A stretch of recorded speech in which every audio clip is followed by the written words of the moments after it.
Juste pour terminer de me présenter très rapidement, effectivement, je suis sociologue, sociologue de la famille de formation, et depuis plus d'une vingtaine d'années, je suis consultant sur les politiques sociales et familiales. Et mon principal sujet, mon premier et mon principal sujet durant toutes ces années, ça a été la question de l'accueil de la petite enfance sous toutes ses formes telles qu'elles existent en France. Et juste pour préciser, comme ça je préciserai aussi les points de vue depuis lesquels je parle pour vous présenter ce que je veux vous évoquer ce soir. Dans un premier temps, je me suis beaucoup intéressé aux parents dans toutes les situations d'accueil possibles et imaginables que j'ai pu rencontrer en tout cas en France à ces différentes époques, en crèche, en assistante maternelle, donc maman de jour ou accueil de jour, avec des assistantes maternelles non agréées, c'est-à-dire non officielles, ça existait encore à une certaine époque, des parents qui accueillaient eux-mêmes leurs enfants de manière choisie, de manière subie, etc. etc. Donc j'ai beaucoup travaillé d'abord sur le point de vue des parents, et puis ces dernières années, je m'intéresse de plus en plus au point de vue des professionnels et à la question de la pratique professionnelle et du bon travail d'accueil des jeunes enfants tel que conçu et vécu par les professionnels. Ça avait été notamment l'objet de notre collaboration avec Claude sur l'ouvrage qu'elle a évoqué. Et là, pour le coup, on va revenir sur la question du point de vue des parents et sur la question du point de vue d'une évolution sociétale, puisque c'est vrai que le fil rouge de cette journée, en hommage à M. Seiler, c'est la question aussi de la place des hommes, en tout cas la question oui, la place des hommes si on veut aussi dans la question de la petite enfance. Et je vous propose une conférence intitulée « Les pères sont des mères comme les autres » pour s'interroger ensemble, et puis on pourra voir ce que ça peut susciter comme débat entre nous, sur est-ce que, notamment, grâce à l'accueil de la petite enfance et grâce au travail que vous faites, on ne pourrait pas voir aujourd'hui émerger ce qu'on pourrait appeler un régime de parentalité neutre en genre. Ça, c'est une phrase de sociologue et tout. Tac et tout, et tout. Ça pose le décor. Régime de parentalité neutre en genre. On se dit, oh putain, ouais, je sais pas ce que ça veut dire, mais c'est super. Donc, en fait, en tout cas, l'idée qu'être parent, les compétences, les affects, les émotions, les postures que ça suscite, est-ce que ça doit renvoyer à des figures un petit peu archétypales du père, l'autorité, tout ça, et de la mère dans la douceur, etc., la fusion. Après là, je vous fais du psychanalysme à la hache. Ou est-ce que, déjà, de fait, n'existe pas autre chose, et est-ce que les postures mises en acte dans l'accueil notamment de la petite enfance ne pourraient pas encourager cette autre chose à devenir, cette autre chose qui serait effectivement plus égalitaire, puisque plus souple, en fait, plus flexible, et moins arrimé de manière rigide à des identités de genre qui sont aujourd'hui, qui peuvent être des choses structurantes pour des personnes, hommes et femmes, mais également des corsets identitaires qui les empêchent de bouger de manière un peu plus libre. Voilà, mais en tout cas, je vous propose d'évoquer ça. Alors, juste par rapport aux différents propos que vous avez eus aujourd'hui, pour les personnes qui étaient là toute la journée, donc déjà, je suis content que notre coach vocal ne soit plus là, parce qu'il n'est plus là pour me corriger, parce que je parle trop vite et je le sais. Donc vous pourrez, par contre, vous pourrez me signaler à certains moments, me dire de ralentir, c'est un défaut récurrent que j'ai. Donc voilà, n'hésitez pas, hein. Si c'est gênant pour le propos, vous me dites, voilà, vous faites un petit signe comme quoi il faut ralentir. Ce sera sans problème, je suis habitué à la chose, etc. Et également, par rapport aux différents propos, on a eu des propos très sensibles, très... c'est vrai qu'il y a du challenge de passer en dernier, tout ça et tout. Hein. Parce que ce soit le propos sur la voix, que ce soit Jean-Claude ce matin, c'est ça ? Jean-Luc, mais avec les gens composés, là, c'est quand même difficile, moi, je trouve. Hein. Donc, Jean-Luc, bon, pareil, qui a très bien, en plus, sans notes, le mec et tout. Pas de PowerPoint, sans notes, et paf, paf, paf, il fait 1 heure en modulant, comme ça, avec de l'émotion, il nous accroche. Moi, je vous dis tout de suite, il y a des statistiques, ok? On va changer la tonalité, là, on va parler chiffres et tout, donc ça va être plus calme. Mais bon, en tout cas, il y aura un premier passage un peu statistique, mais après on va arriver sur des choses. Tout ce que je voudrais mettre en scène par ces statistiques, c'est peut-être un mouvement sociétal, aussi pour donner une tonalité et une résonance plus générale à des choses qui pourraient paraître anecdotiques au quotidien, et peut-être essayer d'identifier avec vous le fait que vous êtes en train aujourd'hui de contribuer à un chantier qui n'est peut-être pas forcément suffisamment identifié, mais qui justement, qu'il vaut la peine d'identifier parce que c'est un changement sociétal long, pas forcément uniforme, mais auquel vous pouvez contribuer de manière, je pense, assez jolie. Donc les pères sont des mères comme les autres. Qu'est-ce que je veux dire par là, ou qu'est-ce qu'on peut vouloir dire par là ? Parce qu'aujourd'hui, effectivement, on se pose la question des pères. Donc, effectivement, différents sociologues ont pu remarquer avec malice que ça fait 30 à 40 ans qu'on parle des nouveaux pères, c'est-à-dire ces pères qui seraient plus proches, plus engagés dans l'éducation des enfants, dans les relations avec les enfants, même si, vous allez voir, je vais vous citer tout un tas de chiffres qui montrent que les hommes, c'est tout à fait relatif, mais on va voir, il faut vraiment s'approcher pour voir ce qui se passe. Mais on peut se poser la question, pourquoi aujourd'hui on pose la question un peu des pères, pourquoi la notion d'être père et de se positionner en tant que père par rapport aux enfants, et notamment par rapport aux jeunes enfants, semble plus quelque chose à discuter et de moins en moins évident que ça n'a pu l'être auparavant. Parce que, alors effectivement, là je vais vous citer déjà les grands changements, en tout cas qui sont classiquement remarqués en sociologie de la famille, sur qu'est-ce qui bouge dans la famille et dans les relations conjugales et parentales aujourd'hui, et qui sont un peu le décor, l'arrière-fond, la tectonique qui explique ce nouveau positionnement possible des pères. Donc effectivement, beaucoup de choses ont changé dans le couple et la famille, puisque le couple, aujourd'hui, on va dire dans ce qu'on appelle la deuxième modernité, paf, deuxième mot de sociologue, pac. Vous savez que la première modernité, siècle des Lumières jusqu'à première moitié du XXe siècle, c'est à peu près la première modernité, qui était principalement une modernité masculine, individualisation de l'homme via l'accès à la notion de citoyen. Seconde modernité, là, on a une vague d'individualisation féminine qui commence à la fin du XIXe siècle, qui prend son plein épanouissement, et individualisation enfantine après la Seconde Guerre mondiale. Pof, pof, pof. Bref, le couple se base sur un idéal de personnalisation. Donc, comme je le dis, je le synthétise très vite, la relation entre conjoints s'appuie moins sur une répartition de rôles et plus sur un échange personnalisé et une attention à l'autre. Et donc, même si chacun tient en partie un rôle, cela ne sera pas suffisant pour obtenir le bonheur conjugal et familial. Donc là où, on va dire, dans un certain régime familial plus caractéristique de la première modernité, voire de l'âge, enfin, de la, comment on appelle ça? Pas l'Antiquité, mais avant, quoi. Le fait de tenir son rôle, notamment un rôle de père qui, pour le coup, pouvait se contenter d'être à distance, de représenter une certaine tenue morale, tenue matérielle par rapport à la famille, et tout ça avec une distance relationnelle, si cela pouvait suffire, dans ce nouveau régime de personnalisation, et en tant que conjoint et en tant que père, la simple posture, la simple tenue du rôle, y compris avec toutes ces composantes attendues, bon revenu, etc., ça ne va pas suffire, ça ne va plus suffire, ça va être considéré comme insuffisamment engagé en personne dans la relation. Donc c'est pour ça que, bon là vous le voyez mal là aussi avec la lumière, etc. J'ai fait figurer par rapport à cette première image un joli tableau de Edward Hopper qui s'appelle Room in New York 1936, où on voit en fait une femme qui pianote aux trois quarts tournée sur son piano, pendant que l'homme, lui, est entièrement tourné vers son journal. Et là, on devine que c'est un couple où l'idéal de personnalisation, il n'est pas vraiment au point, parce que monsieur est principalement concentré sur sa lecture, là où la femme semble avoir une sorte d'invite silencieuse à une relation qui n'advient pas. Donc là, effectivement, ça présage de quelque chose qui va peut-être plutôt mal se passer entre deux, sur une insuffisance d'engagement personnel en relation. C'est qu'il ne suffit plus d'être coprésent dans un espace, dans un temps, et de tenir des rôles complémentaires pour que ça aille bien. Voilà, pour résumer un peu la situation là-dessus. Donc première chose qui a changé, la personnalisation. Mais ça ne suffit pas parce que c'est bien quand c'est compliqué. Deuxième chose qui change beaucoup dans la famille contemporaine, le couple, et donc également la famille, en bonne partie, se base maintenant sur un idéal d'égalité. Et c'est là que le fait que les enfants arrivent vont commencer à mettre du chambard dans cet idéal d'égalité. Alors il faut bien préciser, vous allez voir, il y a des chiffres après aussi qui vont permettre de le travailler, qu'on parle bien d'idéal d'égalité. On ne veut pas l'égalité stricte. On se contente parfaitement, y compris les femmes, on se contente parfaitement de l'inégalité, tant que c'est pas trop. Tant que ça ne vient pas menacer statutairement. Il ne faut pas que l'inégalité réduise l'identité, mais elle peut exister en tant que telle. C'est là où ça devient compliqué, en fait. Mais il y a un idéal, donc lui, c'est une tension. C'est quelque chose qui vient travailler la chose, même si ce n'est pas du 50-50 pur. Donc, mais néanmoins, cet idéal d'égalité entre conjoints, il est particulièrement mis à mal avec l'arrivée d'un nouvel enfant. Donc là, la posture de père va être prise dans cette palpitation sur « ouais, je veux bien que tu joues le daron ». Vous avez aussi cette expression en Suisse, le daron, voilà. Tu peux jouer le daron et tout, machin, mais bon, si c'est un peu trop loin et que tu fais rien, non, il faut quand même signifier que tu y es un petit peu quand même, engagé relationnellement et aussi matériellement.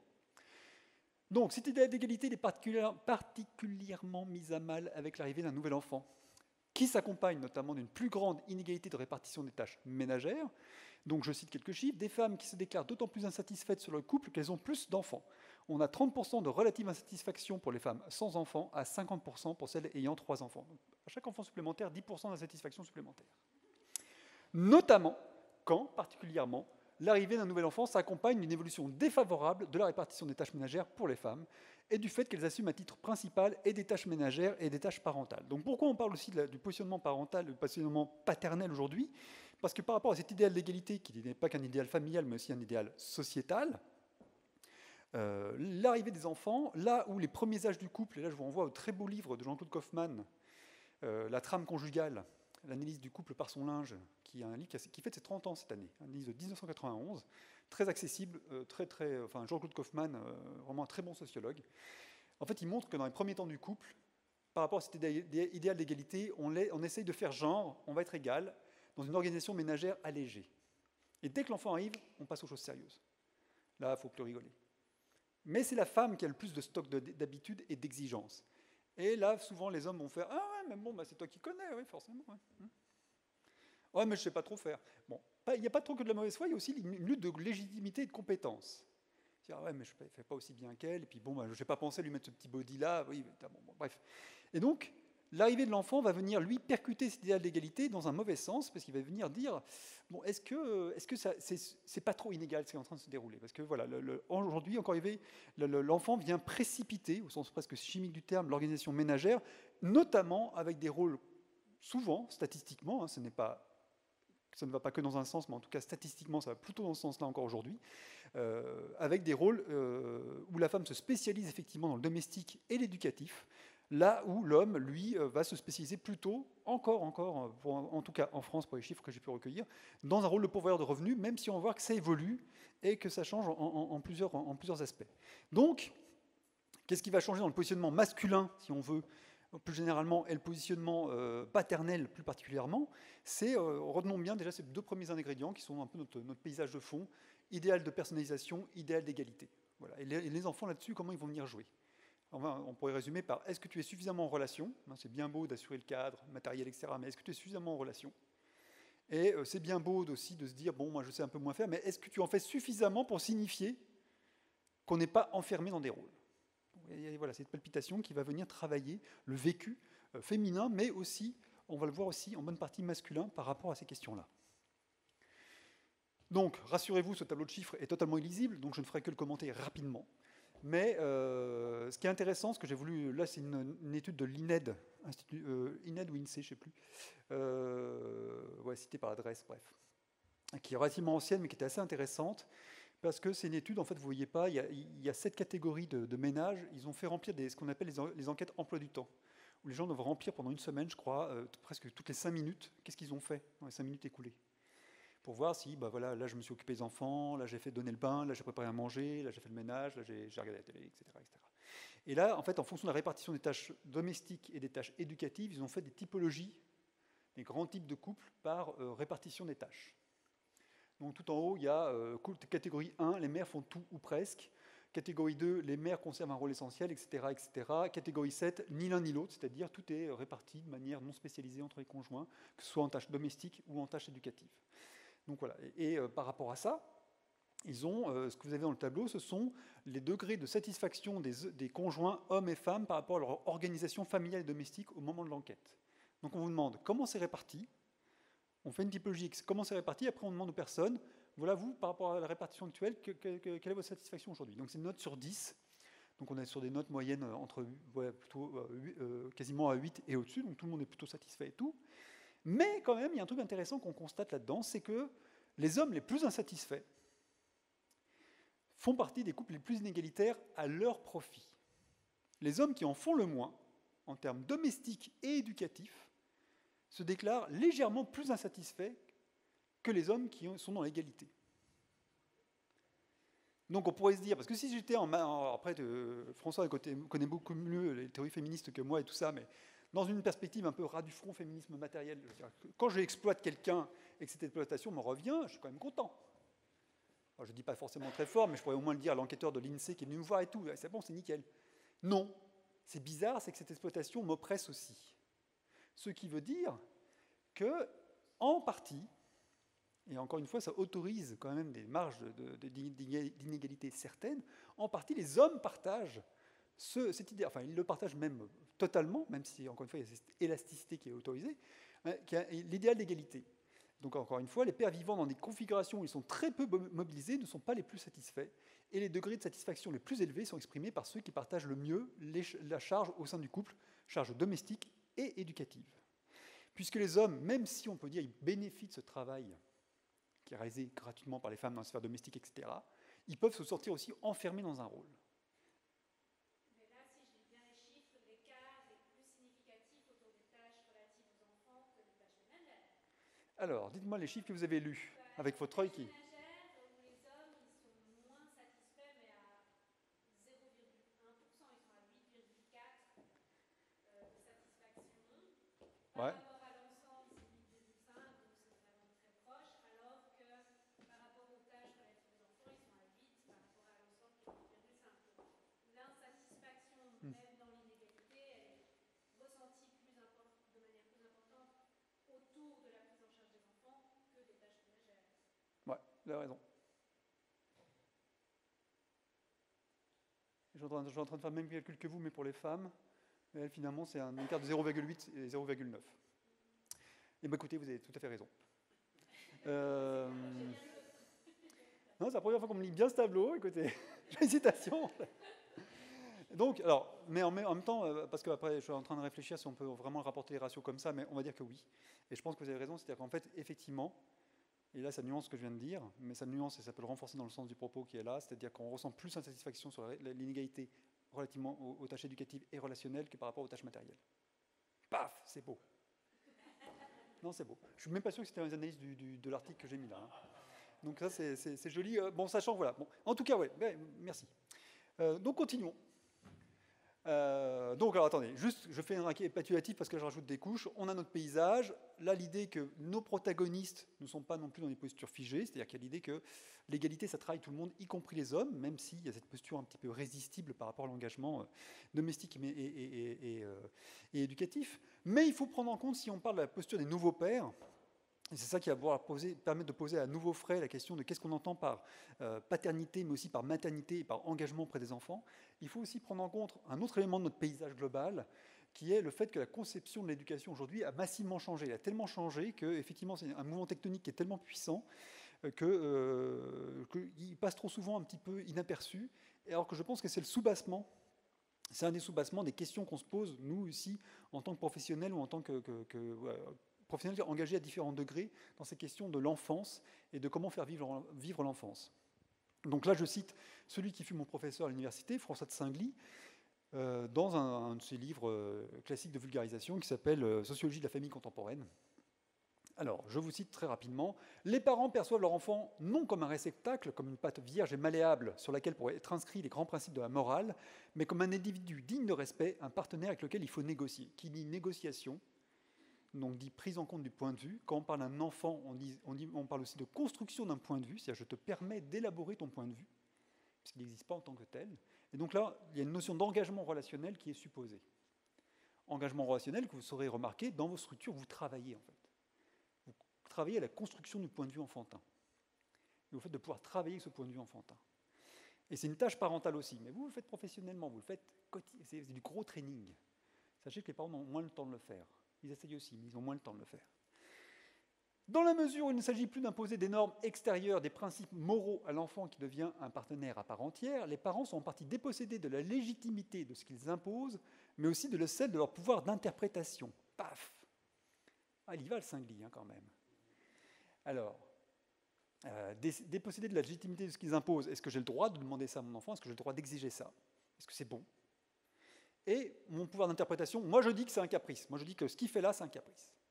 Non, ça peut se discuter. Ah, mais je suis le parent. Non, ça peut se discuter. Vous voyez, là, la posture parentale elle change. Là, par rapport à une posture paternelle très très classique, très trado, ben non, c'est tout de suite ébréché par non, attendez, qu'est-ce qui se passe?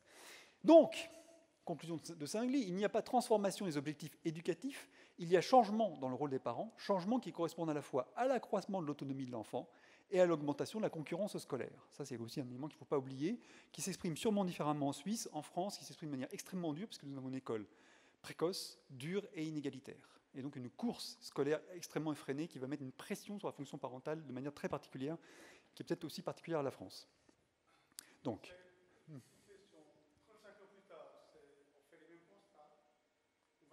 25 ans plus tard. Oui, je pense qu'en tout cas, ce qu'a posé Singly là, dans ce bouquin à l'époque, en tout cas pour moi, ça reste une base de travail avec laquelle je peux bosser aujourd'hui sans me sentir. C'est plutôt une notation, je sais pas, l'histoire de la particule de la concurrence scolaire.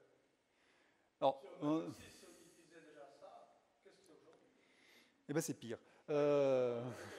Non, parce que si on prend les grandes dates en France, en France, il y a ce qu'on appelle les deux temps de la massification scolaire. C'est donc aux années 70, l'arrivée notamment des classes populaires qui arrivent jusqu'aux scolarités secondaires. Et en 89, c'est vraiment la généralisation. Alors, je ne maîtrise plus trop, je le travaillais à l'époque, je ne le travaille plus maintenant. C'est l'âge du collège unique, où là, il y a vraiment. En fait, l'école devient vraiment la voie de passage pour l'ensemble des individus de la société. Là, c'est vraiment des grandes vagues de massification scolaire. Et aujourd'hui, c'est pire, effectivement, puisqu'on a généralisation de la scolarité, des scolarités moyennes et longues, ce qui fait que, dans une logique de distinction sociale, notamment en France, sous couvert de démocratisation, l'école s'est complexifiée en interne pour que les filières d'élite. Alors, ils y arrivent par différents médias, mais ils y arrivent quand même en trichant un petit peu plus, parce qu'eux aussi doivent tricher un peu que l'idéal d'égalité. Mais je ne sais pas ce que tu en penses, François, mais bon, ça chauffe un petit peu aujourd'hui, parce que ça commence à apparaître, effectivement. Et sachant qu'en plus, l'école française a du mal à changer son paradigme historique, qui est l'idée d'une sélection pour une élite, donc avec les grands corps qui ont été créés, y compris à la fin des régimes monarchiques, corps des mines, etc. On va sélectionner, on va avoir une grande base pour accéder à une toute petite élite, et tout le reste ne sera qu'un dégradé de ce qu'il y a de mieux. Vous n'êtes pas arrivé à un niveau qui est le vôtre et qui est bien, vous êtes moins que, qui aurait pu être là. L'école normale supérieure de la rue d'Ulm, si vous ne l'êtes pas, vous ne l'êtes pas. Donc on a un truc de distinction. La cour de Louis XIV est passée par là et on a été marqué un petit peu quand même. Bref, je pense par rapport à votre question, effectivement, qu'aujourd'hui, il peut y avoir, ça peut s'être d'une part empiré et quelque part enrichi, complexifié, et que notamment, entre-temps, si on veut parler après plutôt enfance et adolescence, l'essor de la culture jeune, notamment via les médias Internet, qui fait que ça crée aussi un monde enfantin, un monde jeune, et un monde de références parallèles qui vient en plus se mêler de ces premières choses. Ça, c'est assez intéressant après quand on travaille sur la question d'enfance et d'adolescence. Ça vient encore complexifier pas mal la donne. Donc, par rapport à tous ces ingrédients que je vous ai rapidement amenés, par rapport à une certaine conception du rôle de père, sont questionnés la distance du père aux enfants, comment être engagé personnellement et relationnellement en se tenant, encore une fois, si je fais référence à une posture traditionnelle, trop à distance, voire en surplomb. Donc, il y aura notamment cette notion d'engagement, que ce soit dans des soins concrets, dans de la conversation, dans du partage de temps, dans de l'allocation de temps. Je t'emmène faire des choses, je prends du temps pour toi, de diverses façons. Il y a aussi, qu'est-ce qui va être interrogé, c'est la légitimité de l'autorité, parce que c'est aussi un des attributs, encore une fois traditionnellement, entre guillemets, de la posture paternelle. La légitimité de l'autorité, dire, édicter, sanctionner au nom de valeurs, a-t-il du sens dans une société en changement rapide, et alors qu'une grande partie du destin social des enfants se joue dans la compétition scolaire? J'explique un peu ça. Ça va jusqu'ici? C'est pas trop vite, un peu... Oui. Voilà. Merci. Puis surtout, continuez à poser des questions comme vous l'avez fait. J'aime bien parce que, déjà, moi, ça calme le débit. Et puis, ça permet de maintenir aussi une palpation et puis de voir où ça résonne pour vous et où on peut faire des focus intéressants pour nous tous, en fait. Donc, ça, c'est hyper intéressant parce que c'est invisible tellement c'est massif. En fait, vous pouvez, dans un régime traditionnel monarchique, en tout cas quand c'était une société de statut, vous formez votre héritier à son héritage. Il doit être conforme à ce dont il va hériter. Et c'est vous qui détenez l'héritage. Une charge de notaire, de quoi que ce soit, une terre que vous transmettez, etc. Mais vous pouvez déshériter votre héritier. Dans un régime d'acquisition scolaire de la valeur, vous ne pouvez pas déshériter votre enfant de son diplôme. Mais vous ne pouvez pas le faire hériter non plus. Même les plus dotés des parents doivent se battre pour que leur enfant travaille bien à l'école. Puisque c'est l'école qui sanctionne la valeur sociale de l'enfant via le diplôme. Donc il y a de l'angoisse. Donc qu'est-ce que ça veut dire? Parce qu'au moins, une autorité qui est basée sur une sanction réelle aux gens, si tu n'es pas assez conforme, ça ne va pas aller. Hein. Ça marche. Mais si tu ne travailles pas bien à l'école, je vais te taper dessus. Mais ça ne marche pas parce que pour un travail cognitif et d'engagement dans l'apprentissage, ça ne marche pas très bien de taper sur les gens. Ça fait des gens un peu rigides. Mais ça marche, mais enfin avec un coup assez fort.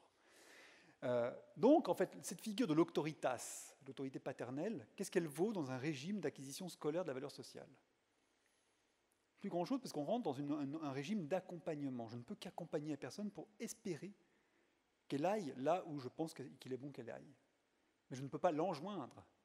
Alors, je peux essayer de créer je peux essayer de maîtriser. Enfin, on peut lire des travaux de sociologues absolument passionnants, hein, sur les parents des classes moyennes, des classes supérieures, et comment en fait, il y a des stratégies immobilières, des stratégies de être dans les meilleurs milieux sociaux, dans les meilleurs environnements, près du meilleur collège, etc. Il y a plein de stratégies. En France, c'est très très fort ce genre de choses, pour essayer de maîtriser au maximum l'environnement de l'enfant, pour espérer que via cet environnement, l'enfant se conforme au parcours qu'on veut le voir suivre. Mais vous ne maîtrisez plus l'enfant. Donc vous êtes en train de payer du média pour que ça marche, mais vous n'êtes pas en train de maîtriser par l'autorité. Donc cette figure de l'autoritas, encore une fois, elle est complètement battue en brèche. Or, il y a encore une sorte de, en tout cas en France, et je vous laisse me le mettre en débat pour ce qui est de la question suisse, il y a encore une sorte de nostalgie de l'autorité. Où c'est-il qu'elle est passée l'autorité des parents? Mais en fait, structurellement, elle ne peut plus exister sous cette forme-là. Et ça, c'est intéressant vraiment juste de s'imprégner de ce fait en disant, mais ouais, non, ça ne veut pas dire qu'il n'y a plus, pour repartir sur ce que disait Claude avec la voix d'autorité ce matin, mais en fait, je pense qu'il faut repenser autrement cette notion d'autorité parce que ça ne marche plus dans ce régime actuel. Et encore une fois... Est-ce que là vous centrez la question de la légitimité de l'autorité autour plus de l'école et de la construction sociale? Est-ce qu'il y a aussi quelque chose autour de la mutation des enfants dans leur rapport à l'autorité, avec, alors je pense à la théorie de Jean-Paul Gaillard par exemple, c'est les enfants et les adolescents mutants qui demandent un rapport à l'autre, y compris à l'adulte, horizontal plutôt que vertical. C'est la deuxième fois aujourd'hui qu'on me parle de Jean-Paul Gaillard, je n'ai pas lu malheureusement. Comment ça m'a agacé de Jean-Paul là? Qu'est-ce qu'il a raconté? Alors,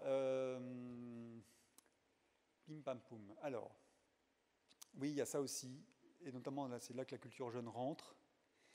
Et c'est aussi un peu contenu dans la première partie de la phrase sur une société en changement rapide, c'est-à-dire qu'aussi l'autre paradoxe dont il faut peut-être s'imprégner, en tout cas travailler avec, c'est le fait que comment on peut, en tant que parents, former nos enfants à un monde qu'on ne connaît pas. Puisque le monde qu'ils sont déjà en train de vivre et le monde qu'ils sont destinés à connaître, nous en avons la préscience, voire la conscience, que ce n'est pas notre monde.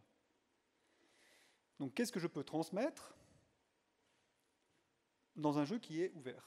En tout cas, voilà. Voire même celui qui est le plus au courant, c'est probablement l'enfant. Il y a probablement ça qui va jouer dans la construction aussi de la posture enfantine par rapport à ça. Et peut-être aussi, mais ça je ne maîtrise vraiment pas assez, il faudrait vraiment retravailler. Qu'est-ce qui peut se passer aussi du côté des enfants pour qu'eux-mêmes ils prennent cette posture de plus en plus en demande d'horizontalité? Je pense qu'on leur laisse de plus en plus la place et qu'ils travaillent ça. Et la question après là-dessus, c'est est-ce que c'est un mouvement positif ou un mouvement négatif? Il y en a certains qui vont être déclinistes en vous disant non, il faut remettre un petit peu du vertical, il faut que ça tienne et tout. Hein. Et puis ceux qui vont être plutôt optimistes ou en tout cas ouverts et se dire non, en fait, c'est plutôt intéressant ce qui se passe. J'ai l'impression qu'ici, globalement, est-ce qu'il y a quelqu'un de pessimiste par rapport à ça ici? Allez-y, levez les bras si vous voulez. Quoi. Bon, globalement, on est plutôt, je pense, sur le côté, ouais, c'est intéressant. C'est intéressant, mais ça a demandé beaucoup de boulot. Beaucoup de travail. Et peut-être qu'on en reviendra dans le débat, parce qu'après la question, c'est hyper intéressant, sur la posture de l'adulte par rapport aux enfants, si on les pense comme ça, on ne peut plus être dans l'autorité. Donc on est dans quoi? Alors moi, une de mes hypothèses, c'est qu'on peut être dans la médiation morale. On a la chance de ne pas vivre ce qu'ils vivent, et de pouvoir les aider à se faire une morale dans ce qu'ils vivent et que nous ne vivons pas. Non, mais je vous citerai, si on a le temps, après je vous citerai l'anecdote dont je tire ça, ça m'a fait un flash à un moment quand je travaillais avec des professionnels, je me suis dit, il y a peut-être ça. On peut plus transmettre quelque chose, on peut juste être en dehors, et parce qu'on est en dehors et pas pris dans leurs enjeux, leur donner une sorte de calme moral. Moi, je reviendrai là-dessus, on a ça. Médiation morale. Ok, poum. Juste la dernière dimension par rapport au questionnement qui se passe pour les pères aujourd'hui, c'est aussi l'articulation entre le paternel et le conjugal. Avec la tendance actuelle des séparations conjugales en France, on est sur un taux de divorcialité d'à peu près 50% aujourd'hui. Donc il est très probable que la moitié des couples qui se forment à un moment donné se séparent avant la fin de vie des deux conjoints. Ça ne dit pas à quel moment ils vont se séparer, petite enfance, adolescence, etc. Mais en tout cas, la moitié des couples à peu près vont se séparer. Il est de plus en plus difficile d'être père uniquement en tant que parent relié, qui était la posture traditionnelle du père, c'est-à-dire je suis père via ma conjointe, qui, elle, assure. Donc, effectivement, en cas de séparation conjugale, il y a une difficulté à reconfigurer sa posture paternelle, sa posture parentale, en disant est-ce que je peux être père sans que ma parole ma posture, mon intention soit médiée en partie par ma conjointe. Donc ça aussi, c'est remis en question. Donc tout ça contribue aujourd'hui à ce que la question du père, la question de la posture paternelle se pose de plus en plus. Alors voici, là, on a fait notre paysage, notre grande tectonique, hein, changement, personnalisation, égalité, changement dans la conception de l'éducation, etc. On a tout ça. Maintenant, regardons ce qui change. Alors là, j'ai pris des chiffres français sur lesquels j'avais des accès sur des chiffres, des données très très précises. Là aussi, je vous laisserai le discuter, le mettre en débat par rapport à ce que vous avez pu vivre et ce que vous pouvez connaître en Suisse. Donc, qu'est-ce qui change? Pas vraiment l'engagement concret. Donc là, je cite la reprise d'études de 85, 99 et 2010 qui reprend donc le temps domestique et parental quotidien moyen des hommes et des femmes. Donc en rouge, vous avez le temps domestique en minutes par jour sur l'échelle de gauche, et en vert, donc le temps parental.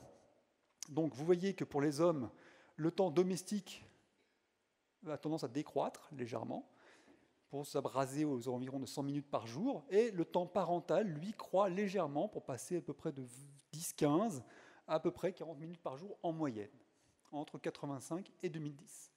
Pour les femmes, le temps domestique passe de 250 minutes par jour en moyenne en 85 à 180 en 2010, et le temps parental, par contre, lui se surajoute, puisqu'il va passer de peu près 75-80 à 90-95 entre 85 et 2010.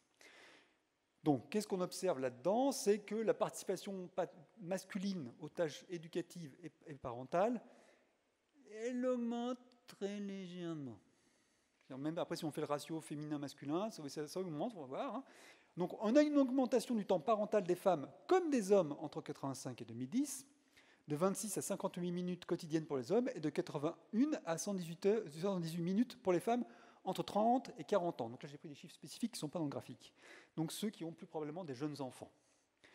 Donc si on veut, on a un rapport du simple simple au triple en 85, 26 à 81, 26 pour les hommes, 81 pour les femmes, et un rapport du simple au double en 2010, 58, 118. Donc on pourrait se dire, relativement, on est passé du simple au triple au simple au double, donc les hommes ont un tout petit peu rattrapé leur retard, mais c'est quand même très résistible.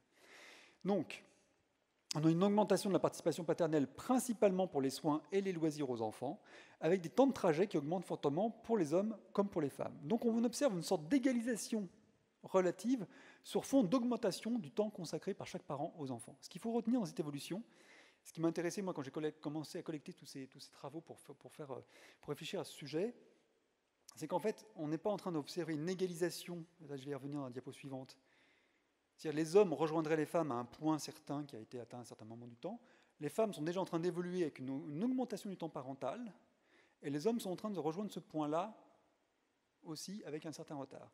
Mais il y a un changement de la configuration des temps familiaux et parentaux entre-temps. Le facteur de déplacement, il est quand même important. De déplacement, oui. Le trajet. Oui, tout à fait. Ouais. Je crois qu'il y a de cette augmentation. Oui, complètement. Les trajets avec les enfants, et ça participe de ce qu'on appelle la territorialisation des enfants. C'est-à-dire que par rapport effectivement aux générations antérieures de parents, de plus en plus les enfants sont soit territorialisés à la maison, c'est-à-dire qu'on les maintient au domicile, et la circulation libre des enfants dans la ville et l'espace public est de moins en moins possible. Donc les parents passent de plus en plus de temps d'accompagnement avec les enfants. Voilà. Donc ça, c'est devenu plus astreignant. Donc, on a une augmentation globale du temps parental qui reflète de plus grandes exigences et attentes éducatives. Donc une augmentation du temps parental, particulièrement chez les hommes et les femmes les plus éduqués et engagés dans des carrières professionnelles. Le temps parental est privilégié sur le temps domestique dans un cadre contraint. Donc là, on observe aussi une espèce de pincement, c'est intéressant, parce qu'en fait, on constate depuis les années 80, qui c'est quand même pas si loin, que en fait, le temps domestique, grâce à la mécanisation croissante des tâches domestiques, avec nos instruments...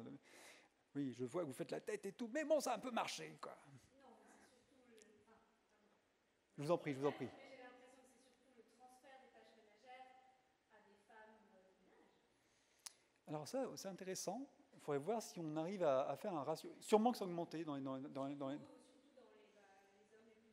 femmes et les hommes carrière professionnelle, etc. Oui, mais il faudrait voir si... Non, ce serait intéressant de le faire en termes plus massifs. Ça, je veux bien sur ces milieux-là, etc. Après, il faudrait voir si effectivement il y a une sorte d'externalisation, si ce n'est du care, en tout cas du soin domestique, via le réessor de la domesticité, notamment en France. Hein. Mais il faudrait voir les chiffres, les nombres d'heures payées pour voir si on a vraiment, si on arrive à faire un ratio. Mais en tout cas, ça va avec, c'est sûr. Très bon complément, mais ok. Oui, parce que il risquerait que je sois flou quand même, à certains moments. Mais non, mais merci, parce que c'est vrai que c'est des remarques pertinentes et qui permettent de préciser le propos largement.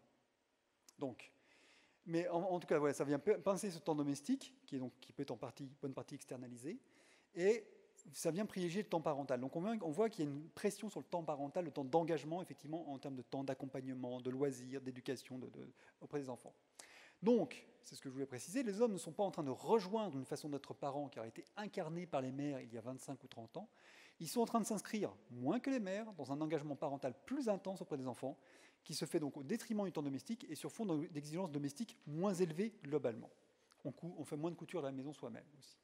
Ça, dans ces études, ils ont remarqué que le temps de couture avait beaucoup baissé entre les deux dates, etc., etc. Donc il y a quand même un changement. Donc il faut voir qu'on n'est pas en train de penser égalisation à terme égal, on est en train de penser égalisation d'une mutation des temps familiales entre-temps.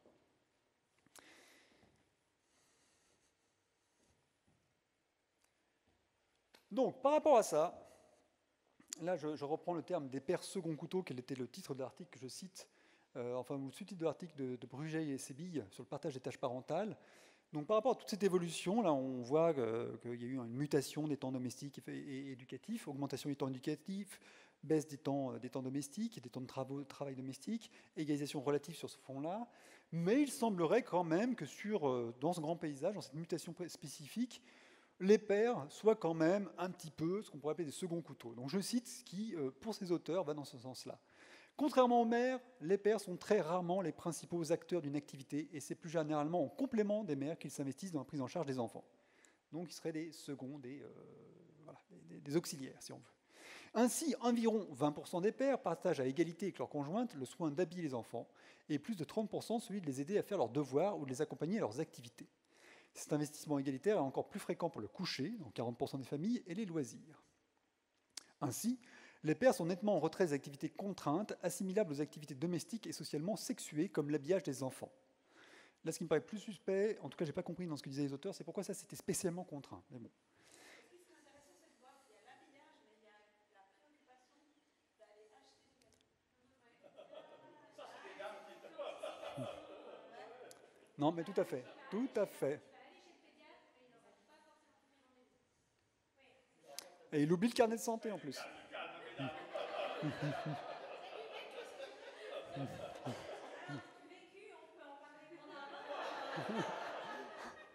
Non mais allons-y. Parlons librement. Pas tous en même temps s'il vous plaît par contre, c'est tout. Donc, oui Claude, il y a ça aussi. Aller acheter des vêtements, les choisir et tout ça, etc. etc. Et puis penser, moi je trouve souvent, penser le fait qu'il fallait aller acheter des vêtements. Ça, c'est... Cette charge mentale-là. Cette charge mentale-là, et puis c'est de moins pas la seule, elle reste quand même beaucoup à la femme. Elle reste à la femme, de fait. Et ça, c'est pas quantifié dans le chiffre. Pas dans ces chiffres-là. Effectivement, après il y a d'autres travaux. Sur les chiffres auxquels il réfère, je crois qu'il y avait plusieurs études. Et je ne suis pas sûr que c'était du déclaratif ou de l'emploi du temps. C'est-à-dire le déclaratif général sur qu'est-ce qui s'est passé dans la journée, mais je fais une évocation globale. Et les enquêtes carnet emploi du temps, c'est quand même très... je note ce que j'ai fait là vraiment. Après, si j'ai envie de pipoter en disant je me suis occupé des enfants alors je viens de mater Netflix, bon, un peu pervers quoi. Mais bon. Mais par rapport à ça, après, on note l'influence d'autres critères sur tous ces niveaux de répartition, avec le nombre d'enfants, le sexe de l'enfant, le rapport entre le niveau d'activité, de revenus du père et de la mère, d'éducation du père et de la mère. Donc on a un grand fond d'inégalité. Après, moi, ce qui m'a plus gêné chez ces auteurs, c'est qu'ils interprètent tout suivant une norme d'égalité stricte. Et vous allez voir que ce n'est pas ça le vécu des personnes. Même s'il y a de la charge mentale. Bien sûr qu'il y a de la charge mentale. Une inégalité qui se maintient, mais qui satisfait un petit peu plus les femmes que les hommes. Paf. Donc là, je cite un autre article que vous avez en référence en dessous. Ce partage peu innovant satisfait-il les intéressés? Qu'elles appartiennent ou non à un couple actif, les mères expriment des degrés de satisfaction très élevés. Plus de 90% d'entre elles s'estiment très satisfaites, ou plutôt satisfaites, de la façon dont sont répartis dans leur couple les différents soins au bébé. Donc là, je centre petite enfance, c'est plus les soins aux enfants en général, c'est donc conciliation travail-famille en France, année 2010, 2 mois après une naissance. Donc on est sur les soins au tout petit. Donc, c'est ce qui explique aussi ces niveaux de satisfaction très élevés. Les plus fortes insatisfactions déclarées sont le fait de mères des catégories intermédiaires des couples biactifs, 10% d'entre elles, et des mères cadres et intermédiaires des couples non biactifs, etc., etc. Les deux conjoints sont actifs dans le couple. Ce qui est intéressant de ce constat, c'est qu'en fait, on dit un peu de manière de langage populaire que c'est bien joli tout ça, mais les femmes ne veulent pas tellement partager, qu'elles continuent de vouloir tout gérer, et puis que c'est quand même des choses qu'on entend. Alors que quand on dit ça, on se dit que non, c'est pas vrai, elles sont contentes. Bien, j'ai pas tout compris. Elles sont contentes de quoi, là, pour toi? De partager justement avec Partager, donc, Non, parce que, excusez-moi. c'est moi qui n'ai pas compris. Hein. Non, c'est parce que effectivement, je n'ai pas cité le fait que dans cette étude, en fait, on s'aperçoit que c'est très inégalitaire. Les soins au bébé sont très inégalitairement répartis 2 mois après la naissance du bébé. Donc j'ai oublié de le rappeler parce que ma diapo était déjà très pleine, donc j'ai pas remis tout. Mais donc là, par rapport à cette inégalité, je renvoyais en fait la diapo d'avant, on est sur une inégalité analogue à ce que vous avez vu avant, voire pire, dans les 2 mois qui suivent la naissance du bébé. Les femmes se déclarent majoritairement plutôt satisfaites de cela. Mais ça, quels sont les... Parce que moi, je fais quand même un lien avec le congé maternité, en tout cas en Suisse, qui vient d'avoir un petit congé paternité, mais enfin voilà, le congé maternité est assez court en comparaison à la France, où du coup, inévitablement, c'est la femme qui vit les 2 premiers mois, c'est la femme qui est à la maison avec le bébé, et qui donc vit toutes ces tâches de soins et autres. Donc, je ne sais pas, en France, enfin, je sais qu'ici, par exemple, c'est une revendication assez forte d'avoir un vrai congé parental, pour que les 2 parents partent dès le départ avec du temps égal à consacrer aux soins du bébé, pour justement éviter que cet écart se creuse dès le départ. Mais je ne sais pas, en France, quels sont un peu... Mais effectivement, là, en fait, et l'auteur le précise plus loin dans son article, comme on est dans les 2 mois après la naissance de l'enfant, on est encore dans le congé de naissance. Comment on appelle le congé? C'est le congé de maternité, c'est pas le congé parental, voilà, c'est le congé de maternité. Donc là, effectivement, il peut y avoir une relative satisfaction, puisque j'ai l'idée que, de toute façon, moi j'ai du temps, en fait, j'ai un congé légal, que le conjoint n'a pas, donc c'est la répartition, elle est satisfaisante comme ça.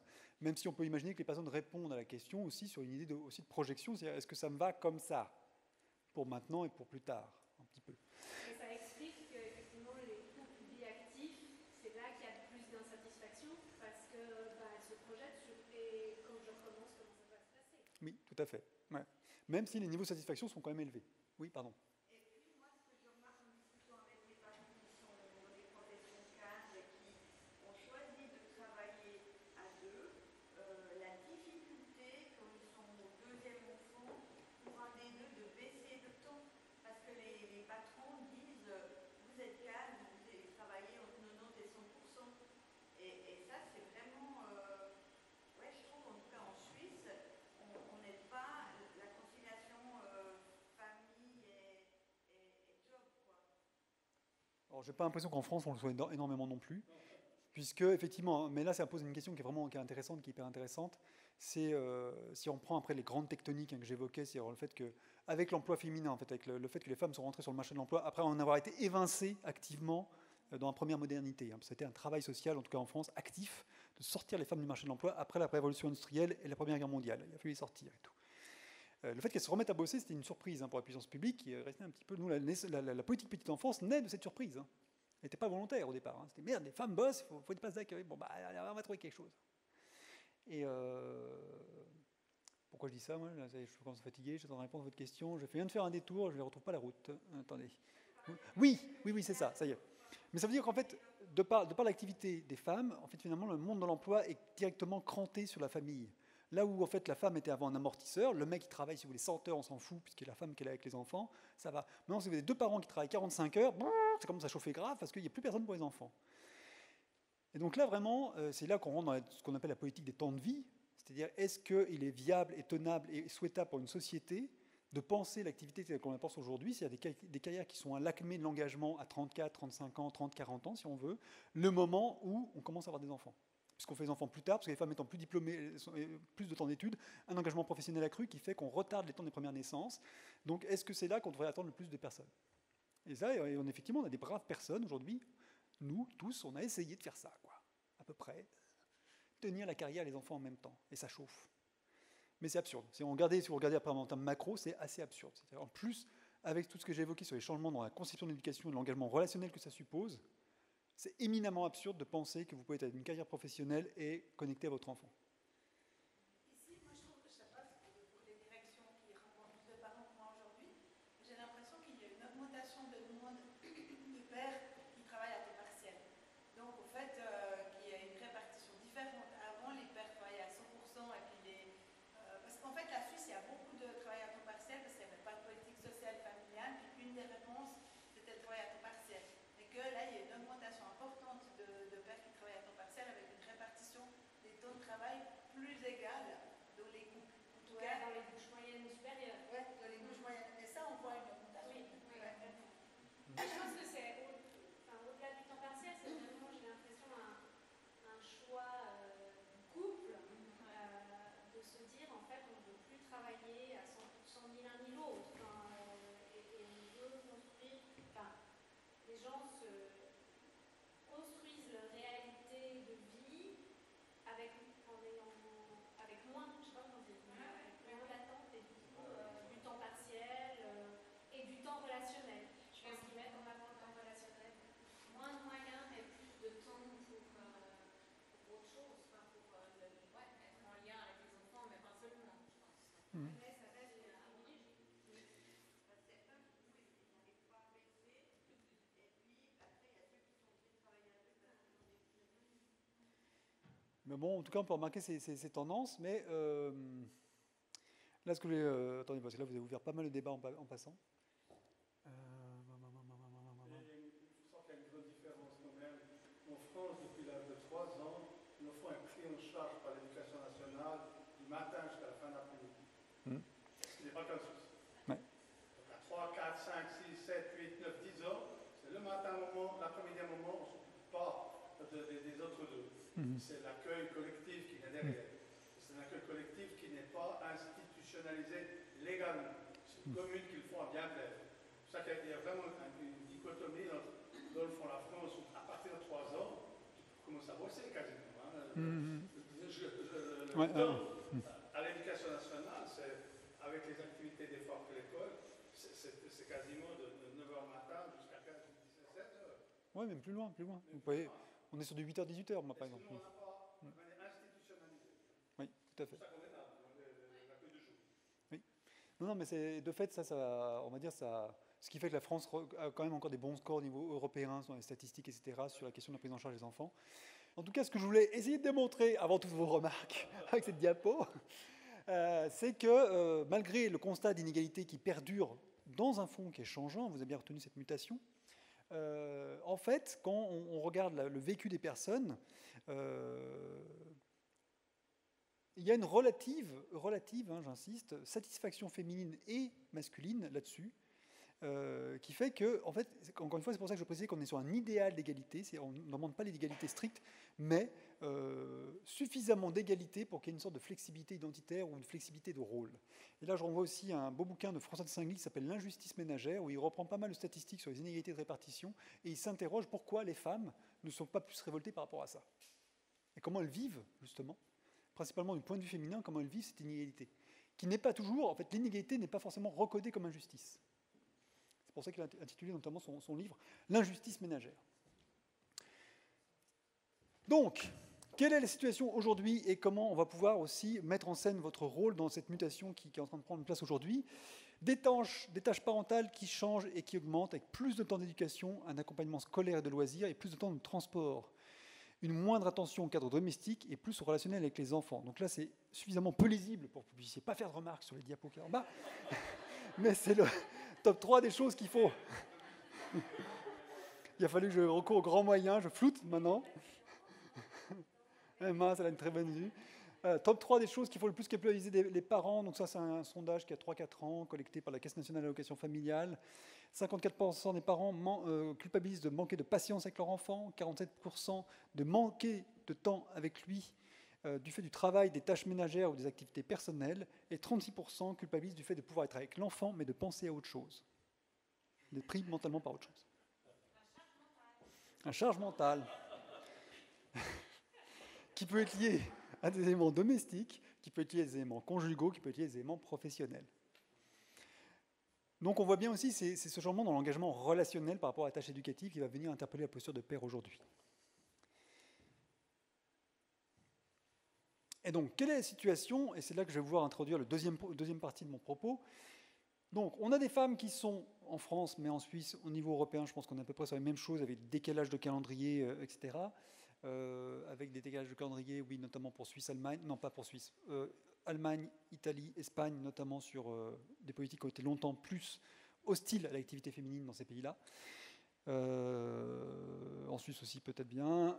Les femmes sont rentrées, en tout cas massivement pour ce qui concerne la France, sur le marché du travail dans les années 60-70, donc dans le travail de production. Alors, bien sûr, c'est un marché du travail qui, en France, aujourd'hui, reste fortement genré, avec des inégalités salariales, de carrière, également de retraite. Mais tout de même, on peut remarquer que quand on rentre dans le domaine professionnel, les compétences et les attentes attendues sont en bonne partie formalisées et objectivées. Qu'est-ce que c'est que bien faire le travail?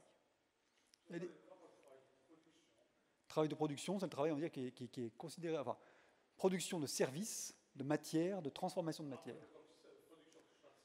Ouais. Je pense que là, c'est quasiment les termes marxistes d'origine, hein, production versus reproduction. On se fait un petit plaisir marxiste comme ça. Voilà.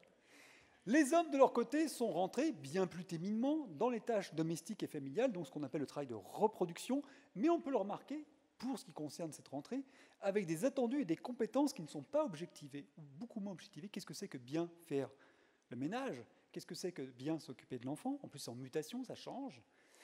Et peut-être que ces compétences-là, elles sont rapidement confondues avec des façons féminines de faire qui sont elles-mêmes en évolution. Donc remarquez qu'il y a une rentrée sur le marché du travail d'un côté pour les femmes, avec, nonobstant l'ensemble des inégalités qui perdurent et qui se maintiennent dans ce domaine-là, des compétences relativement objectivées, même si, par exemple, pour l'accueil de la petite enfance, c'est un domaine spécifique où il y a moins d'objectivation et ça vous emmerde. Ah, c'est ça le boulot. Hein. J'ai objectivé ça. Hein. Mais quand les hommes rentrent sur le domaine éducatif, c'est moins objectivé. Et donc, c'est là que c'est difficile à déterminer l'égalité, la façon de faire, la bonne façon de faire. Est-ce que c'est la façon, entre guillemets, féminine de faire actuelle, ou est-ce que c'est une façon de faire qui en fait, ne serait pas spécialement genrée? C'est là que je vais vouloir aller pour ma part. Alors, attendez, il est quelle heure? On a jusqu'à... J'aime bien, c'est flou, c'est comme ça, un peu ouvert, comme ça, comme propos. Les 19h57, on a jusqu'à 20h20, 20h15, 20h30. Oula, ouais, un bon quart d'heure, faut aller vite.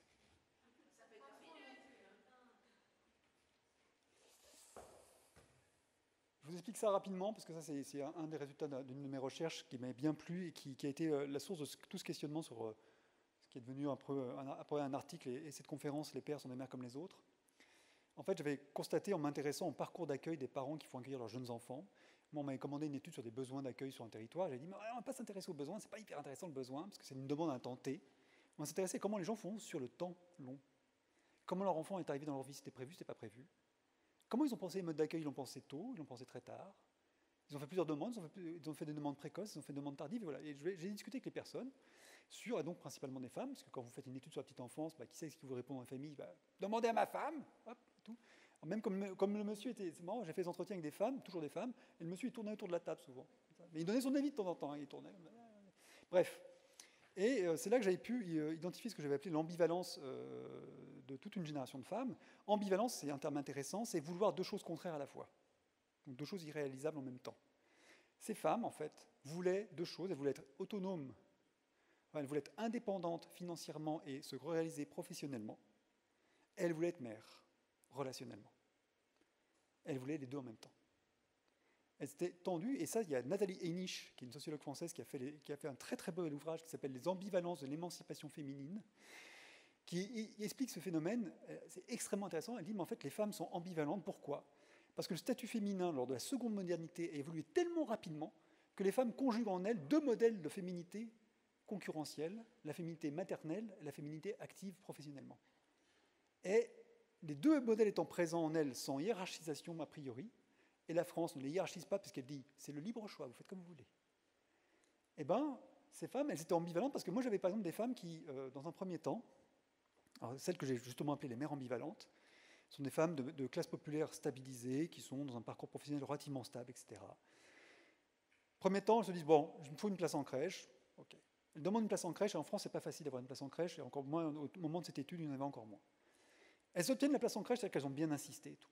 Et là, l'enfant naît, elles font, oh, c'est pas possible.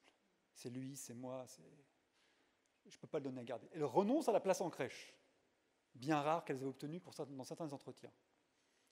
Elles passent 6 mois ou 1 an avec leur enfant et puis elles disent, c'est plus possible, je m'emmerde trop. Il me faut une place en crèche. Et donc elles reviennent. Donc là, la crèche, tu leur fais, vous êtes mignonnes là quand même, mais bon, il faut arrêter quand même, il faut vraiment revenir. Mais là, elles sont déterminées. Et ce qui était hyper intéressant, c'est que vous vous intéressiez à différents parcours féminins. Il y avait les mères, ce que j'appelais les mères précaires, elles oscillent tellement rapidement entre les deux pôles qu'elles ne peuvent pas les choisir du tout. Et c'est les services sociaux qui venaient les chercher pour dire, vous êtes trop dans la merde, en fait, on va faire accueillir votre enfant, parce que là, ça ne va pas du tout. Et il y a les mères, elles sont intéressantes, les mères de famille, celles qui ont 3 ou 4 enfants, elles répartissent les pôles de leur ambivalence sur les différents enfants. Le premier, je le garde, le deuxième, je le fais accueillir, le troisième, je le garde, et j'en ai même eu qui avaient 7 enfants, et qui avaient réparti tous ces pôles de son ambivalence sur les 7 enfants, tic-tac, tic-tac, tic-tac. Et après, il y a ce que j'appelais les mères à double carrière, c'est celles que vous trouvez dans une classe moyenne supérieure. Elles veulent maîtriser leur maternité à distance, par délégation, donc c'est elles qui vous font chier, c'est elles qui vous demandent beaucoup de choses. Parce qu'elles, elles veulent que vous teniez leur mission, elles vous payent pour ça. Elles veulent tenir leur carrière en même temps. Donc elles, les pôles d'ambivalence, ils sont présents, mais elles ont les moyens pour essayer de les tenir sur les deux pôles. Et ça casse souvent. Parce qu'elles refusent la notion de délégation, parce qu'elles veulent de la maîtrise. Et ça ne marche pas avec votre travail là, parce qu'il demande une certaine laxité, en fait. Mais cette ambivalence, heureusement, je parle pour vous, mesdames, dans les écoles de formation d'éducateurs de jeunes enfants, on travaille sur le problème de la maman qui n'arrive pas à lâcher, etc. Ça fait partie du job. Oui. Redonner confiance à la maman, si vous voulez chercher votre enfant, voilà, maman, elle n'en pas chercher une place à la mais non, je ne veux pas etc. Ça fait partie du travail. Juste ça. Et c'est vrai que pour l'anecdote, j'avais des grandes pontes la chirurgie, mais du cancer au CHUV à Lausanne, qui était venu de mon bureau, et par culpabilité, comme elle préparait sa carrière professionnelle, elle voulait quand même savoir si j'assurais une place de garderie jusqu'à 11 ans. L'enfant avait 2 ans. Elle est venue en me disant, est-ce que vous m'assurez la place de garderie jusqu'à ce que... Parce qu'elle culpabilisait d'un côté, puis sa carrière professionnelle prenait tellement d'importance qu'elle voulait se lancer là-dedans. Et c'est vrai que cette ambivalence existe, alors... mais par contre, elle n'existe pas chez les autres, je sais pas du tout vous êtes... Mais en tout cas, vous voyez, en tout cas, moi, c'est la question que je me suis posée.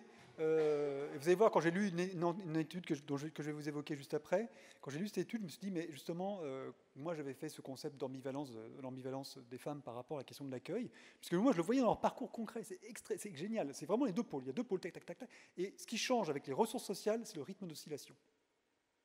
Et ça ne se stabilise qu'en milieu moyen supérieur. Sinon, les dossiers. Et c'est très difficile pour la puissance publique parce que vous avez face à vous quelqu'un qui est ambivalent, il ne sait pas ce qu'il veut. Et donc, c'est vous qui devez le faire accoucher de ce qu'il veut. Parce que tout seul, il ne pourra pas savoir. Bon, ça, c'est un autre débat qui est vraiment passionnant sur la question de comment on fait le travail avec les parents par rapport à ça. Et les hommes, effectivement, pour moi, pour l'instant, ils ne sont pas ambivalents au sens où je ne crois pas l'avoir vu, mais encore une fois, c'est soumis à débat. Je vous l'expose, je vous le soumets comme ça aujourd'hui. Parce que je ne sais pas si ce pôle de la parentalité, de la paternalité, je ne sais pas comment on appelle ça, il est suffisamment puissant pour faire genre, j'y vais pas, je suis bien là. Je ne sais pas si ça bouge déjà, ce côté de l'ambivalence masculine. C'est clair que ça... D'accord, vous êtes dans l'ambivalence. Ok, génial. J'ai autant le plaisir d'être avec mes enfants. Là, cette semaine, je travaille beaucoup, je ne les vois pas. Donc, moi, c'est le problème d'oscillation à d'une semaine à l'autre. Non, mais moi, je crois que les hommes vivent aussi. Après, on est plus ou moins conscient, on accepte plus ou moins. Mais dans le rôle de père, j'ai baissé mon temps de travail à l'arrivée de mes enfants. J'ai monté après pour augmenter les moyens pour avoir un famille de ménage.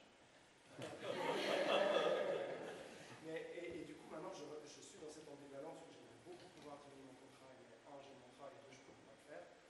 Parce que je vois mes enfants qui grandissent et que je profite à fond de tout le temps que j'ai maintenant avec eux, parce que je me rends compte que ces occasions sont en train elles diminuent, elles se raréfient. D'accord. Cette ambivalence, ça s'exprime peut-être différemment, mais elle est là. Et que ce soit plus bref, Pas chez tous, mais comme chez toutes les femmes, non. je vous rappelle que c'est encore plus gros, c'est eux qui partiront. Hein. Ouais. D'accord, je voulais juste rappeler. Hein. Parce qu'ils sont ingrats, vous savez. Donc, bon, écoutez, vous répondez autrement à la question, c'est intéressant, ça m'ouvre une autre...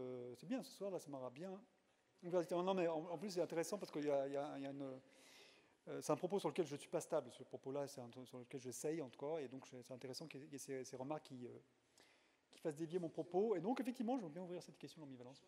La couleur est d'autant plus colorée par les questions de légitimité sociale à vouloir, à oser montrer, à oser dire, voire accepter que l'on puisse avoir cette ambivalence et une paternalité Oui. c'est ça, forte et revendiquée. Non, mais tout à fait. Donc, ok, merci. Donc, effectivement, ça ouvre. Je vais voir comment on pourrait formaliser cette question de l'ambivalence masculine. Voilà, encore une fois, je ne sais pas si. Ouais, il faut voir. Parce qu'en fait, l'ambivalence féminine, elle y est vraiment au sens où ça va faire des pôles avec des associations concrètes et objectives. Vous, en fait, là, dans ce qu'on a décrit, effectivement, on voit que ça aussi sur le temps de travail, pas sur le oui-non du travail. Pour les femmes, encore, ça s'incarne massivement sur du oui-non du travail. Mais on peut quand même dire, il y a déjà une forme d'ambivalence qui vient rogner les engagements dans le travail par rapport à ça. Et ça serait intéressant de dire, ouais, ok, merci. Donc, les hommes peuvent-ils s'engager plus dans les tâches parentales si celles-ci restent conçues de manière genrée? Et c'est ça qu'on va voir ensemble maintenant dans le petit quart d'heure qui nous reste. En effet, on peut imaginer, simplement pour conclure ce premier portrait, le cercle vicieux suivant. Les inégalités salariales et de carrière au profit des hommes confortent ces derniers dans l'idée qu'une bonne partie de leur rôle parental reste d'être un pourvoyeur de revenus. Donc, les hommes s'investissent alors plus dans le travail par intérêt personnel, mais aussi ambition parentale. En même temps, cela conforte une vision traditionnelle des rôles réconfortante et connue, mais ça ne veut pas dire qu'elle est confortable ni heureuse. Elle est réconfortante et connue. L'engagement premier des femmes dans le travail de care auprès des enfants fait que ce travail reste conçu, par ailleurs, dans une certaine perspective féminine. Donc, voilà peut-être le cercle vicieux, mais avec tous les mouvements qu'il y a derrière. Maintenant, voyons qu'est-ce qui pourrait nous servir d'ouverture, en tout cas de façon de penser les choses, de voir comment il pourrait y avoir des opportunités pour travailler dans un sens plus égalitaire et surtout, à mon sens, plus ouvert. Donc là, je vais faire une étude de l'UNAF, l'Union nationale des associations familiales, une des grandes instances des politiques familiales en France, qui est une étude quantitative auprès de plusieurs milliers de pères d'enfants de 6 à 15 ans, ou 3 à 16 ans, enfin je ne me rappelle plus les tranches, ou de 0 à 16 ans, je crois que c'est une tranche assez large dans l'âge des enfants, d'où il ressort que 87% des pères interrogés au total disent élever leurs enfants plutôt différemment ou totalement différemment par rapport à la manière dont était leur propre père avec eux. Rupture de paternité. Alors, ce qui est intéressant, c'est que si on a fait une même étude avec les femmes... Non, rupture de paternité au sens, je ne prends pas le même modèle que celui qui m'a été appliqué. Après, pour relativiser cette première conclusion, on pourrait dire, si j'avais posé la question aux femmes, je pense qu'on pourrait constater aussi une rupture relative de maternité. En dehors de la référence à leur propre père, les pères interrogés évoquent donc principalement des femmes comme leur modèle de paternité, 74% d'entre eux. Et ça, j'ai trouvé ça intéressant. À côté de la référence paternelle, qui reste en partie là, les pères, pour construire leur paternité, se réfèrent à leur propre mère, voire à leur conjointe, voire à d'autres femmes.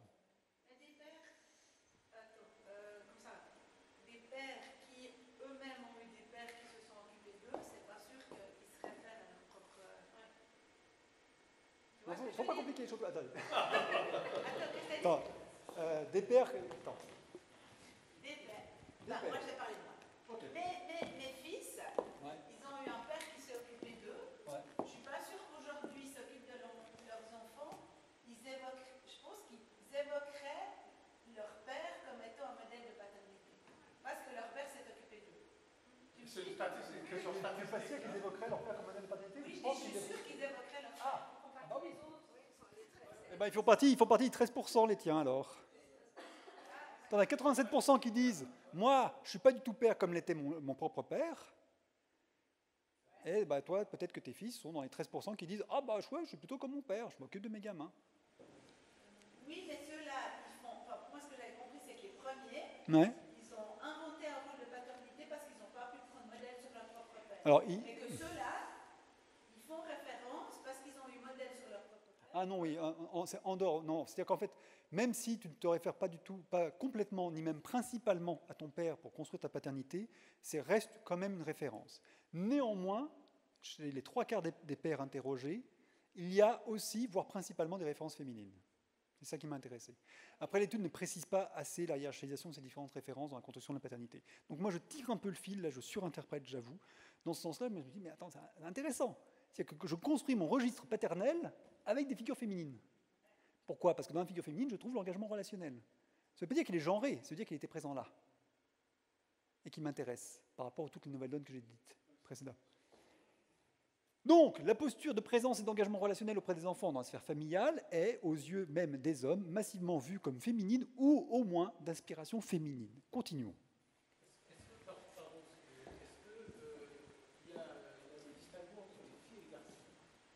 Pour les enfants? Non, ça en fait. Et je pense qu'ils ont les données, mais en tout cas dans ce que j'ai pu lire de l'étude, j'ai pas vu des croisements, ils n'ont pas fait les croisements par rapport au sexe de l'enfant, ni même après il a fallu qu'on maîtrise le sexe de l'enfant dont on parle. Vous demandez aux personnes, vous référez-vous à votre plus jeune enfant, etc., etc. Donc ça on l'a pas. Mais on peut tout à fait imaginer des modulations importantes par rapport à ça. Donc moi là je suis vraiment sur de la grande peinture à gros coups de pinceau, quoi. Donc, les pères changent-ils de positionnement en prenant une place d'élève, faire comme les mères, mais encore moins bien que les mères? C'est-à-dire, ouais, je réfère à la femme et tout. Ou bien cherchent-ils à élaborer ce qu'on pourrait appeler un registre parental neutre en genre? Ou personnel, ou paternel. Un nouveau registre parental, obligatoirement neutre en genre. Alors, neutre en genre, alors, pourquoi j'appelle neutre en genre? Je vais continuer là-dessus, parce que ça ne peut pas être tout à fait personnel, vous allez voir. Parce que quelque part, j'ai une façon personnelle d'être un homme, et donc je peux rester genré personnellement. Donc le personnel et le genre ne s'opposent pas, en fait. Inventer quelque chose de genré, de nouveau. En fait, quand je dis genré, c'est qu'on l'attribue à des caractéristiques de genre, et donc, effectivement, vous compliquez. Avant, il y a quand même 74% des pères qui construisent leur modèle avec une femme. Notamment avec des femmes. Mais ils nous répondent aussi que la majorité des pères, 84%, déclarent ne pas avoir de difficultés pour réaliser les tâches parentales. L'idéal égalitaire en matière de parentalité semble se traduire dans des représentations de soi avec un sentiment d'incompétence globale très minoritaire chez les pères. Attention, par contre, c'est pour ça que je fais un petit modulo à la fin, on ne sait pas quelles tâches ils accomplissent, ni dans quelle proportion. Donc peut-être qu'ils se sentent d'autant moins incompétents qu'ils en font moins. On ne sait pas trop. Ça, en fait, on n'a pas le contrôle dans l'étude. Mais moi, je préfère, là, pour le coup, j'ouvre la porte, je prends ce risque en me disant, mais c'est intéressant parce qu'il n'y a pas une posture de mauvais élève. On prend des références féminines, et on ne fait pas forcément de mauvais élèves. Bon, ok, continuons. Plus précisément, 55% des pères répondants disent faire auprès de leurs enfants les mêmes choses que la mère, mais différemment. Alors attention, même chose, on ne veut pas dire autant des mêmes choses. Même chose.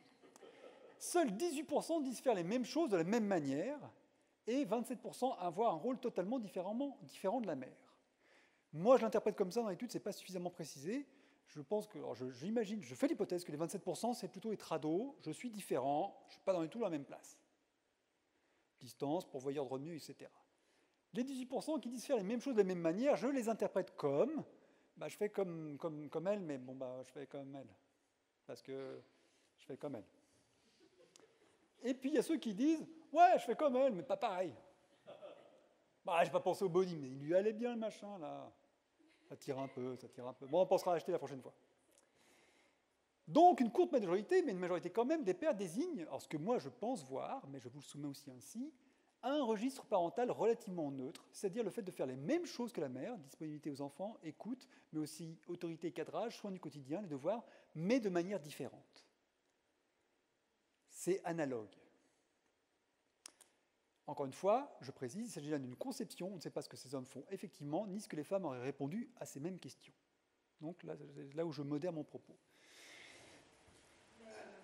Juste une chose, ça s'applique aux couples qui vivent, qui font ménage commun, parce que quand c'est des couples divorcés et que le père il a les enfants une semaine, et la mère une autre semaine, ils ne font pas les mêmes, ils font la même. Alors, sachant que là vous évoquez une situation minoritaire de séparation et de répartition égalitaire des enfants, qui en tout cas aujourd'hui en France est très minoritaire dans les cas de séparation. Mais effectivement, par contre, là on pourrait tout à fait imaginer que la répartition, enfin l'égalité se fasse de fait avec des styles différents. Après, il faut voir, ça peut être compliqué, mais là vous êtes sur une situation très minoritaire. Séparation avec répartition égalitaire de la garde des enfants ensuite. Donc là, toutes ces statistiques, c'est des couples qui vivent ensemble. On vivre ensemble, exactement, tout à fait. Donc, par contre, alors voilà, là, moi, je vous ai fait mon paysage, ma tectonique, et cette étude qui me dit il y a peut-être un truc intéressant qui se passe. Bien sûr, je vous l'ai soumis comme ça, je surinterprète dans le sens, est-ce qu'il n'y avait pas quelque chose qui palpiterait du côté du relativement neutre en genre dans la paternité? Et Par rapport à ça, ça fait écho avec donc, ce que j'appelle un regard très rapide sur certains points des théories de l'attachement, en faisant ressortir l'intrication du portage affectif et psychique de l'enfant dans son exploration du monde, fait ressortir des compétences parentales, de care, de caregiving, de porter l'enfant, de disponibilité, fiabilité, régularité et bienveillance qui ne sont pas spécialement masculines ou féminines. Et c'est là que je me demande, mais est-ce que les professionnels de l'accueil de la petite enfance peuvent contribuer à l'émergence, voire même maintenant c'est plus qu'émerger, à la consolidation de cette parentalité non genrée? C'est là j'en arrive enfin à ma question, après toutes les vôtres de questions. Là. Est-ce que vous n'êtes pas déjà en train de travailler cette façon de s'occuper des enfants, même si vous êtes essentiellement des femmes? Ok, sex ratio qui est pourri. Même si vous êtes essentiellement des femmes, vous ne faites pas des femmes, vous ne faites pas de la femme avec les enfants. Ce à quoi les politiques veulent vous rabattre, hein, notamment les politiques hommes, mais en France on a aussi les politiques femmes qui font ça. Marlène Schiappa, il n'y a pas longtemps, il y a 2-3 ans, elle nous a fait une déclaration de merde là-dessus. Hein.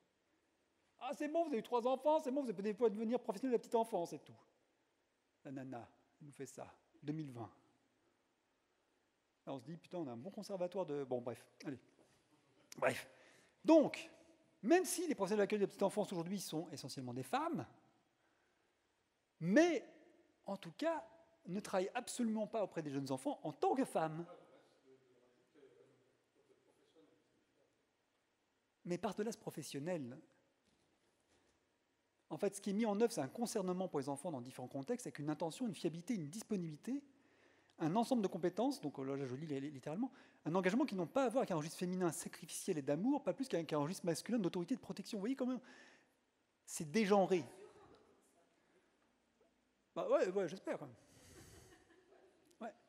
Même si ces dimensions de genre, elles peuvent être présentes. Hein, quand vous interrogez certaines professionnels sur leur parcours, certaines essayent de construire le bon travail dans l'amour, au début. Le registre affectif, le registre d'amour est un registre tellement instable que, en fait, vous brûlez très vite.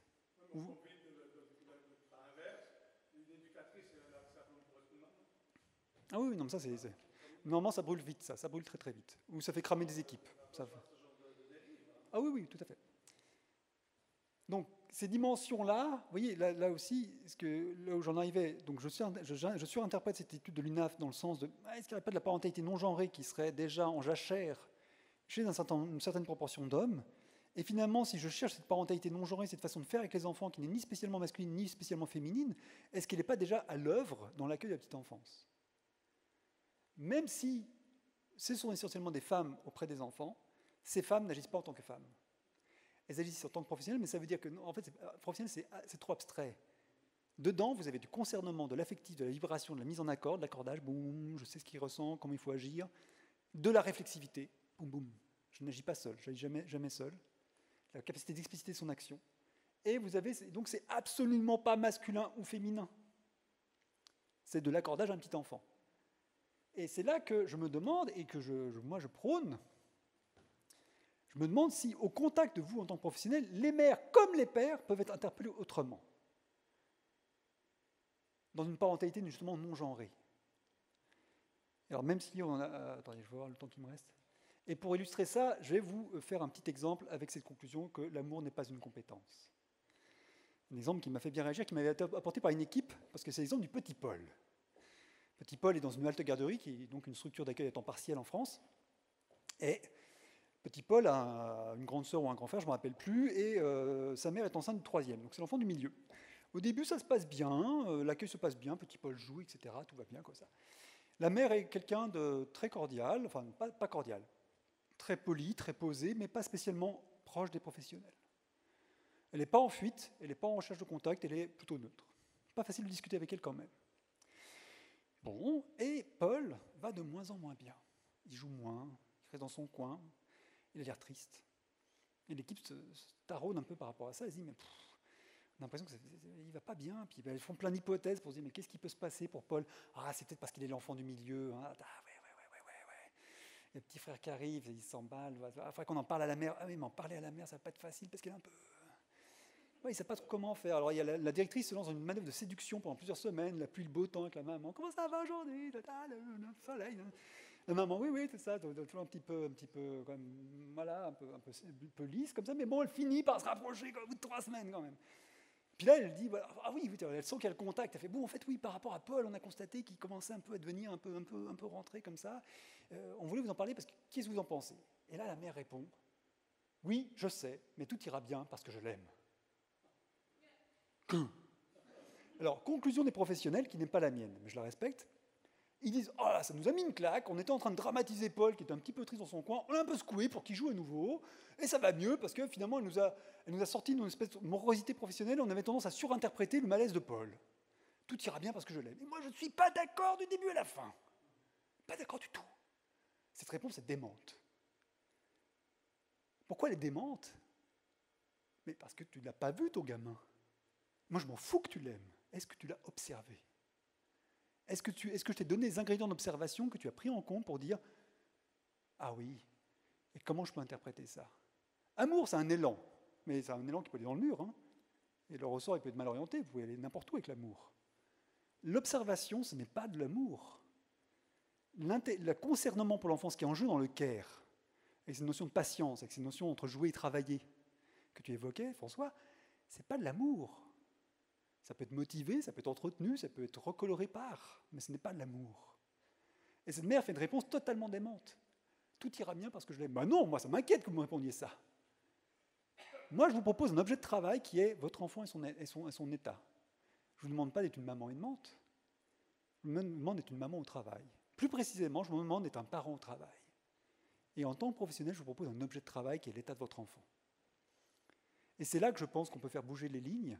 Que ce soit un père, oh non, c'est ma femme qui s'en occupe. Non. Est-ce que tu as vu? Observer, tu vas voir, c'est facile.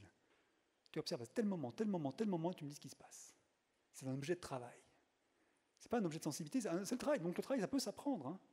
Vous voyez que là, on peut, pour moi, à travers cette notion d'objet commun du travail, c'est-à-dire l'enfant accueilli, c'est un objet commun de travail entre les professionnels et les parents, c'est là qu'on peut faire, en fait, vous convoquez les parents, vous les appelez sur quelque chose qui n'est pas le petit enfant du romantisme maternel, et de l'autorité paternelle distante, vous le convoquez sur un sujet vivant, avec un point de vue, avec des états, sur lesquels il faut pouvoir intervenir. Et ce n'est pas de l'homme et de la femme qui intervient, c'est celui qui a du temps et qui regarde, et qui comprend.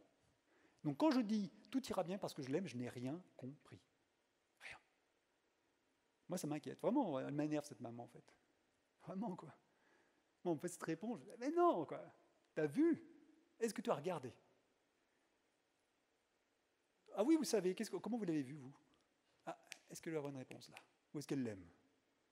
Oui, là, pour moi, j'utilise cet exemple pour dire voilà, là, on sort d'une sorte de romantisme maternel et féminin pour rentrer sur un objet de travail. Donc l'idée que le travail de care est un travail, c'est-à-dire qu'il demande un engagement, du temps, il ne se fait pas à distance. Donc là, ça interpelle les pères. Effectivement, on ne pourra pas être père à distance. On ne pourrait pas être dans une relation parentale à distance.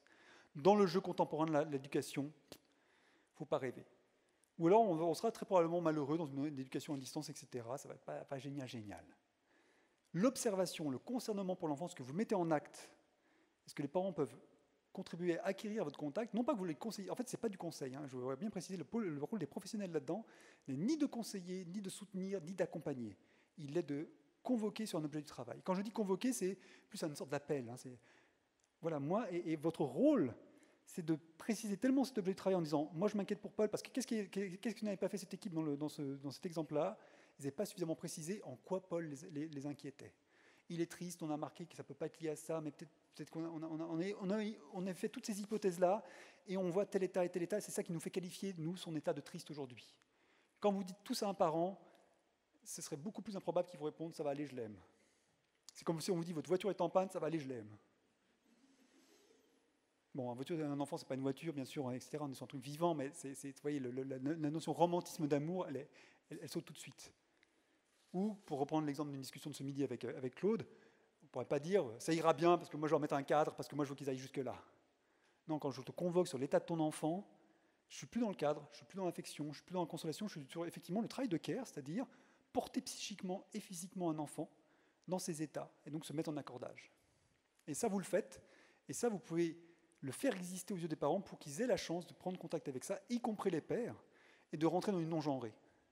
Non-genrée au sens où, effectivement, on s'autorise, c'est ni féminin ni masculin dans le sens très classique d'image d'Épinal, mais s'autorise justement une sorte de souplesse, et c'est celui qui travaille qui fait, quoi. C'est peut-être le père à un certain moment, c'est peut-être la mère à d'autres moments, etc. Ça peut alterner, mais au moins ça peut palpiter comme ça et devenir un peu plus vivant. Voici ce point sur lequel je voulais arriver au gré de ces différentes données. Merci.